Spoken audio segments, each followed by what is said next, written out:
నమస్తే ఆంధ్రప్రభకి స్వాగతం.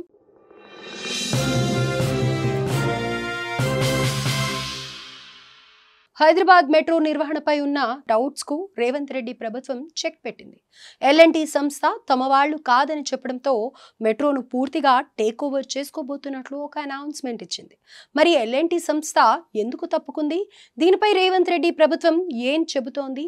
ఇకపై మెట్రో నిర్వహణ ఎలా ఉండబోతోంది అనే వివరాలేంటో ఇప్పుడు తెలుసుకుందాం. Hyderabad metro rail project phase 1 ను తెలంగాణ రాష్ట్ర ప్రభుత్వం కొనుగోలు చేయడానికి సిద్ధమైంది.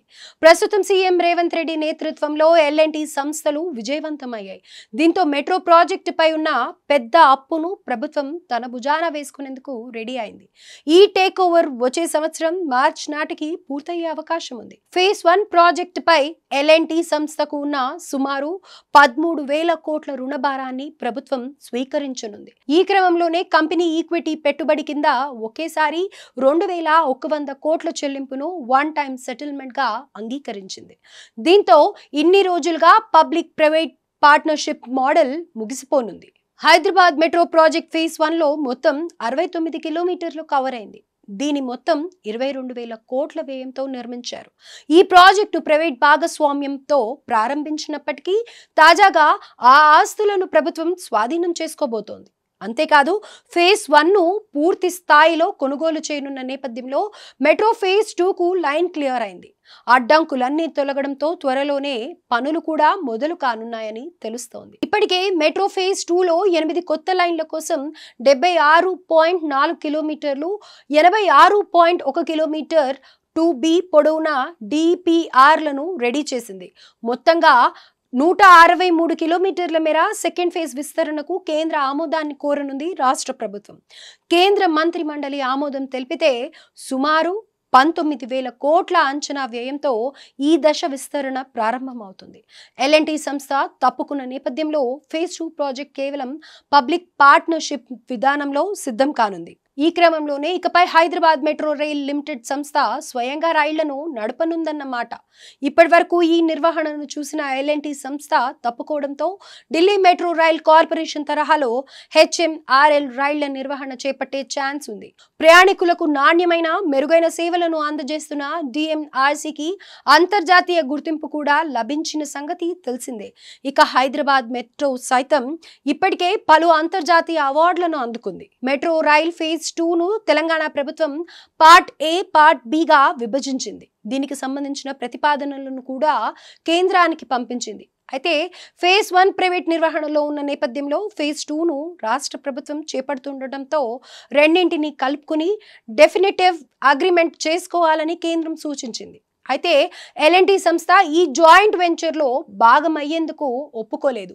ఈ కారణంగానే ఫేజ్ 1 ను కొనుగోలు చేయాలని రాష్ట్ర ప్రభుత్వం నిర్ణయం తీసుకుంది. దీంతో ఫేజ్ 2 కు లైన్ క్లియర్ అయింది. నిజానికి ఇప్పుడున్న 69 కిలోమీటర్ల మెట్రో నిర్వహణ కోసం ఎల్ఎన్టీకి ఇన్నేళ్లలో తగిలిన దెబ్బ విలువ 13,000 కోట్ల రూపాయలని తెలుస్తోంది. ఇది మెట్రో పెట్టుబడికి మించి ఉంటుంది. ఇక ఇందులో నిర్వహణ పరమైన నష్టాలే కాకుండా కేంద్ర రాష్ట్ర ప్రభుత్వాల నుండి రావాల్సిన బకాయిలు, వయోబిలిటీ గ్యాప్ ఫండ్ వంటివి అంతర్గతంగా చాలా ఉంటాయి.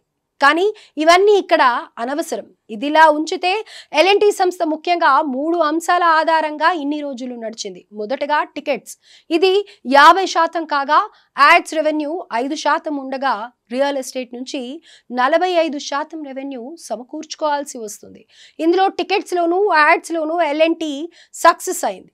కానీ రియల్ ఎస్టేట్ భూముల ద్వారా రెవెన్యూను సాధించలేకపోయింది. మెట్రో నిర్వహణ నుంచి ఎల్ఎన్టీ తప్పుకోవడానికి ఇదొక రీజన్. ఇక ORR వెంట మెట్రో విస్తరణ, RRR దాకా మెట్రో పిల్లర్ల ఏర్పాటు, ఫ్యూచర్ సిటీలోకి మెట్రో పరుగులు వంటి ప్రభుత్వ ప్రకటనలకు ఎల్ఎన్టీ మెట్రో లెక్కలకు పొత్తు కుదరడం లేదని తెలుస్తోంది. పెట్టిన పెట్టుబడికి 2-3 రాబడి రాకుండా అప్పుల భారాన్ని మోస్తూ ఉండడానికి ఎల్ఎన్టీ ఏమీ లాభాపేక్ష లేని స్వచ్ఛంద సంస్థ కాదు. కానీ మెట్రో నిర్వహణ నుంచి ఎల్ఎన్టీ తప్పుకోవడానికి ప్రభుత్వమే కారణమని చెబుతోంది ప్రతిపక్ష బీఆర్ఎస్.